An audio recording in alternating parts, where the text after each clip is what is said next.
Mangrada dietary fiber, vitamin A, C, amadi beta carotene hariba antioxidant ase yaubana mangra chabada mit fana lehanbada immune system kankhat hanba amadi mangrada glycemic index hanthabana blood sugar level chang amada thambada mating pangi haina akangai singna phongdorakli akangai singna phongdorakpui matung inna mangrada beta carotene gi chang wangna yaubana mangra ase chasilaba matung vitamin A ontho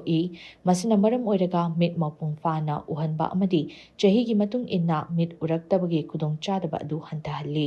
mangrada yauba soluble amadi insoluble fiber na bowel movement chang naina tohanbaga loinana hakchang da kanaba piriba gut bacteria gi machinjak pidana intestinal health ta mating pangi nagalamaromda mangra asi thumjarabasu afutpa mangrada glycemic index hantana yawi masina hakchang da athumba puthokpagi thawung adu tapthanduna ida sugar ki chang yamna yawhandabana sugar wangba mi singna mangra chabada kiningai oihande mangra da yawba vitamin A amadi C na hakchang dagi germ ngangthokpaga loinana infection thokpa handahanduna hakchang fana lehali thawung sing asigi mathakta mangra da potassium ki chang wangna yawbana hakchang da sodium chang amada thamduna blood pressure nemta hanbadasu mateng pangi haina akhang ai singna makatana haidi